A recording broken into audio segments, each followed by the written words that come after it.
Remo tendo subido para a Série A, o Remo não é maior que o Goiás nem aqui nem na China. O Remo ele está construindo uma história bonita na Série B. Com esse acesso ele constrói.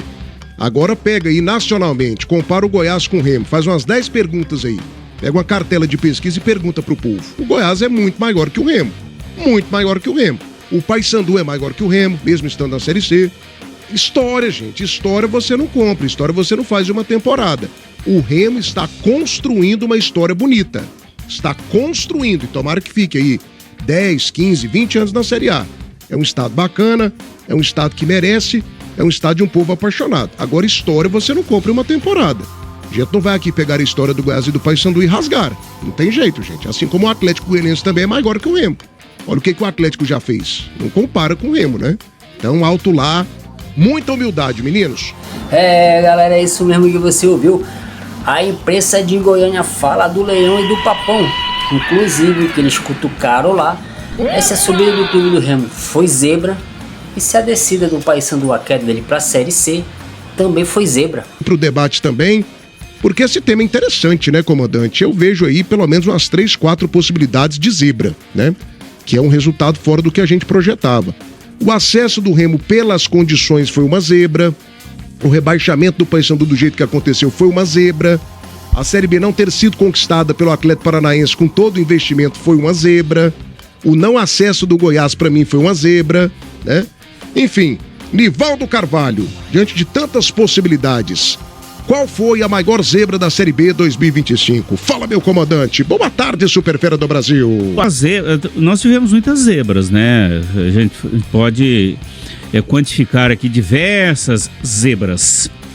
Agora, a maior delas, a queda do Paysandu com 4 rodadas de antecedência, né? Isso aí foi um absurdo. Você ter um time como o Paysandu, com a torcida que tem, você pega o Paysandu, caiu com 4 rodadas, ele tem a 4ª maior média de público mesmo assim, e ele fez vários jogos lá na Curuzu. Então, sem dúvida nenhuma, a queda do Paysandu foi a maior zebra. Agora, o que chamou mais a atenção foi o acesso da Chapecoense, porque nós temos que nos lembrar que a Chapecoense, pelo tamanho da Chape, a dívida da Chapecoense é alta demais, 300 milhões de reais, é uma coisa de louco. Em 2023, a Chapecoense entrou com pedido de recuperação judicial, né? Para dar uma tranquilizada lá no dia a dia da Chape, e 2 anos depois ela sobe para uma Série A, né? Então foi muito bem administrada a Chape nesse ano, os caras lá fizeram muito bem, um time absolutamente modesto. Para vocês terem ideia, o orçamento da Chapecoense para o ano inteiro foi um orçamento de 39 milhões de reais. Então é um orçamento bem modesto, não é para o Campeonato Brasileiro só não, orçamento para o ano inteiro, 39 milhões. Orçamento, provavelmente nem atingiu essa receita aí. Então, sem dúvida nenhuma, a Chape deu um exemplo de como fazer bem com pouco dinheiro. Meus amigos, e subiu mesmo, né? Subiu mesmo, na força da camisa, na honra dos seus jogadores, no bom trabalho do Dalpozo. Chapecoense mandou ver. 1h19. Deixa eu ver tudo isso, mas antes do vídeo, deixa o like, inscreva-se, ativa o sininho de notificações, é muito importante pra gente, galera. Clicou no vídeo e já curte logo, beleza? Dito isso, bora pro vídeo. Bem, Lontra, o Leão é o maior do norte. Larga esse ódio pra lá e venha tomar um açaí com Shark Frito em Belém. Ô de Saban, cara, eu não tenho ódio nenhum do Remo. Muito pelo contrário, eu tenho gratidão pelo que vocês fizeram aqui pela rádio. Agora, a gratidão não vai fazer com que eu vá contra aquilo que eu entendo de futebol, que eu tenho como parâmetro de futebol. Por exemplo, quantas edições de Série A a equipe do Remo tem? Quantas o Paysandu tem? Quantas o Goiás tem? Quantas o Atlético Goianiense tem? Então, cara, eu pego isso daí tudo como parâmetro. E diante dos meus parâmetros de futebol, o Remo é menor que as 3 equipes que eu citei. Mas está construindo uma história bonita. Esse é o ponto, né? Carlos César mandando aqui R$5. Thiago, pra mim as zebras foram incompetência do Goiás, Criciúma e Novo Horizontino. Mais uma vez não deram conta do acesso. Muito bem, tá valendo. Cássio Monteiro também tá ligado. Incompetência não tem nada a ver com zebra. Má gestão agora é zebra? Time ruim que nem o do Goiás é zebra? Vocês conseguem, viu? Cássio, depende muito do ponto de vista de cada pessoa. Se pra você não é, pra mim é, e vida que segue. Vamos tocando, tá bom? Deixa o like aí. Leandro Mendes, a camisa do Goiás é muito pesada, mas não conseguiu subir de novo devido ao seu peso. Um abraço aqui pro Guto Gonçalves, também tá ligado. Sou remista, pensando no futebol goiano, no futebol do Centro-Oeste. O que precisa ser feito para mudar esse cenário? Boa pergunta, daqui a pouco a gente debate. Regina Célia, também tá ligada com a gente, a Esmeraldina. E o River Rider, clube do Remo, é o mais velho, fundado no dia 5 de fevereiro de 1905. Cara, e desde quando idade faz alguma coisa ser maior ou menor? Idade é apenas idade. Isso daí pra mim só reforça o tamanho do Goiás em relação ao Remo. Porque o Goiás, sendo muito mais jovem, ele já fez muito mais que o Remo no cenário nacional. E eu não tô aqui desrespeitando o Remo. Se fosse assim, a Ponte Preta já tinha sido campeã brasileira. Foi a primeira equipe. Vezes, né? Ganhou uma Série C agora, recentemente. Então, isso daí pra mim não vale de nada. Marcos Lopes mandou R$5 aqui. Tiago, eu sou de Campo Verde, Mato Grosso, sempre ouvindo vocês. Alô, Marcos Lopes, aquele abraço pra você. Tamo junto, viu, Marcos? Obrigado pelos R$5 aí. Obrigado pela tua moral no Live Pix. 1h22, maior zebra da Série B 2025, hein, Gelop? Já tem na tua cabeça aí? Fala comigo mais completo. Boa tarde, Jezinho. Oi, Jean. Boa tarde, Thiago Menezes, o mais dinâmico. Um grande abraço a você. Um abraço aos meus amigos queridos, o Maestro Tim, o comandante Nivaldo Carvalho, essa dupla impagável de comentaristas. E, claro, um abraço especial ao querido ouvinte da Band News FM, ao amigo das feras do esporte. Thiago, veja bem, eu analiso o que é zebra, o que não é, o que é favorito, o que não é, pelo histórico das equipes nas competições e pelo tamanho das equipes. Então, veja bem, eu respeito demais a opinião de todos os colegas, mas eu não vejo o Paysandu como uma zebra a ser rebaixado, não. Porque eu vou te dar uma informação que talvez as pessoas não se atentam ou não conhecem o que eu vou dizer agora. O Paysandu é recordista em rebaixamentos para a Série C na era do pontos corridos. 4 rebaixamentos, né, juntamente com a ABC e, infelizmente, o nosso Vila Nova. São as 3 equipes que mais foram rebaixadas na era dos pontos corridos da B para C. Então, o Paysandu ser rebaixado é algo que ocorre naturalmente, eu não vejo como zebra. Lá na frente, eu analiso da mesma forma. Quais são as equipes que mais subiram, as que foram campeões da Série B, né? Eu vou me centrar na era dos pontos corridos, porque a gente tem que dividir os campeonatos brasileiros antes e depois dos pontos corridos. Porque antes já teve campeonato brasileiro com 110 equipes.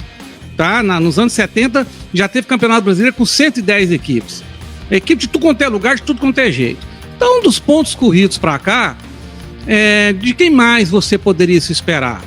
Do Atlético Paranaense, do Curitiba, do Goiás, do Criciúma e da Chapecoense. Foram as equipes que mais subiram, as equipes que mais conquistaram entre os 20 que disputaram a competição. Então, o Atlético confirmou o seu favoritismo, o Paranaense. Curitiba confirmou o seu favoritismo, Chapecoense confirmou o seu favoritismo, quem não confirmou? Goiás e Criciúma. Então, para mim, as zebras, digamos assim, né, eu vou usar esse termo antigo, né, na época da loteria esportiva, as zebras da Série B foram as não subidas de Goiás e Criciúma. Deixa eu dar uma interrompida aqui, só pedir aquele like, pedir aquela hypada, se você aparecer o botão de hypar aí, pedir para se inscrever, ativar as notificações, que muita gente acaba se esquecendo de se inscrever no canal, então toda vez a gente tem que lembrar nos vídeos, beleza? Dito isso, bora continuar o vídeo. Cara, a minha escolha em relação ao Paysandu ser a maior zebra, a maior decepção desse campeonato brasileiro da Série B, foi porque é o seguinte, na temporada, o Paysandu ganhou a Copa Verde do Goiás, o Goiás terminou em 6º no Brasileiro, o Paysandu foi campeão aqui dentro do Serra Dourada, foram 2 empates. Com mais de 38 mil pessoas. Um empate lá, um empate aqui em Goiânia, o Paysandu acabou nos pênaltis vencendo. O Paysandu foi campeão paraense, vencendo o Remo na decisão, o Remo que foi quarto colocado. Foi o Remo que foi o campeão paraense, nos pênaltis, né? Foi o Remo. Não, perdão, então o Remo foi campeão, mas o Paysandu disputou. Mas nos pênaltis, né? E foi pros pênaltis também, assim como na Copa Verde, o Paysandu enfrentando o 4º colocado do Campeonato Brasileiro. E aí no Campeonato Brasileiro, o Paysandu é o último, é o 20º Faz uma campanha horrorosa. Se um time que trabalha com um orçamento de 80 milhões caiu com 4 rodadas de antecedência, não foi zebra, o que vai ser? Não, pra mim foi uma grande zebra, sem dúvida nenhuma, esse rebaixamento do Paysandu, até por essa situação que o Nivaldo trouxe também. E era um time que tinha um orçamento, Eu acho que o Santa Claus ele traz um histórico realmente é pertinente, porque você não briga com números, né? O Paysandu já caiu demais, mas nós estamos analisando essa temporada aí. É o ano de 2025 em específico. O Paysandu trabalhou com um orçamento de 80 milhões de reais. E só o Bampará passou 5 milhões para ele. E aí terminar na última colocação, com 4 rodadas de antecedência a ser rebaixado. Aquele Rossi, sabe quanto é o salário dele lá? 230 mil reais, cara. Ele não jogou nada. Ou nada. Deu um chute na pelota. Ele tem jogador caríssimo lá no elenco. E um time Nicolas ganhava muito. O goleiro lá, o Matheus Nogueira, fraquíssimo. Bom salário também. O Edilson. Pois é, mas o histórico de rebaixamentos do Paysandu é muito grande. Então, assim, mas o que isso tem a ver com essa temporada, Jean? Mas a gente tá analisando só 2025, Jean. O time do Paysandu é fraco, ganhou a Copa Verde do Goiás, foi massacrado nos 90 minutos, o Goiás teve a incompetência, né, a fraqueza de não conseguir fazer mais gols, tomou um gol no último minuto, perdeu nos pênaltis, mas Copa Verde, quem liga? O Paysandu, historicamente, é um time que é muito rebaixado, Nivaldo. Ele disputou muito mais Série C do que B. Pode analisar. O Remo mais ainda. Luiz Modesto mandou um live pix aqui de R$10, dizendo que mandou um presente pra mim pelo Danilo Dias. Ô Luiz Modesto, obrigado, viu, amigo? Tamo junto. Parece que chegou hoje à noite. Se o Danilo não tiver vendido, né? Mas obrigado, Luiz Modesto, pelo presente. O Daniel Roberto Nascimento. Esses caras só mandam trem pra você e pro Danilo, né? Uma puxa-saco de saco. Daniel Roberto Nascimento, R$5. Antes de falar do Remo, conheço a história dele. O Remo já disputou 15 vezes a Série A. Daniel, o Remo já subiu. Ele sobe em 92 e joga a Série A de 93. Mas eram outros momentos. Desde 94 que ele não disputa a Série A. E outra coisa, dessas 15 participações, eu acho que válida mesmo é só a participação de 93, porque nos outros anos não tinha série. Você não tinha Série A, não tinha Série B, não tinha Série C. O Vila também tem uma quantidade grande de participações e nunca subiu. Então eu não levo a sério essa questão. Era o campeonato brasileiro, mas o Tiradentes do Piauí jogava. Não tinha série, não. Era campeonato nacional. O CEUB de Brasília jogava. Era um número gigante de times que participavam. O campeonato era uma várzea. O Nivaldo e o Jean podem dizer, acho que era mais de 60 times. O campeonato era uma várzea. Teve campeonato com 104 clubes. 104. Tinha misto de Cuiabá. A Napolina foi vice-campeã da Taça de Prata. Nessa fórmula atual, foi agora, né? 2025 o Remo consegue essa. Em 93 não era essa fórmula, não. Já era esses 20 clubes também, não, né? 93 não. Então, ela pela primeira vez o campeonato ele passou a ter moralidade no início desse século. Certo? Que aí começaram a entrar patrocinadores grandes. Aí a CBF tomou de conta do campeonato. Exatamente. Teve o Clube dos 13. E queira ou não, era um pilantra até dizer chega, mas o Ricardo Teixeira moralizou o futebol brasileiro. Moralizou o futebol brasileiro. Um vagabundo até dizer, igual o Maluf, né? Um desgraçado até dizer chega. Mas São Paulo teve um salto gigantesco com ele, bicho. Era sem vergonha até dizer chega, mas competente até mandar parar, ué. Bom, galera, esse é o vídeo de hoje. Deixa o like, inscreva-se, ativa o sino de notificações. Até o próximo vídeo e fui. Valeu. Já avisei que vai dar merda isso.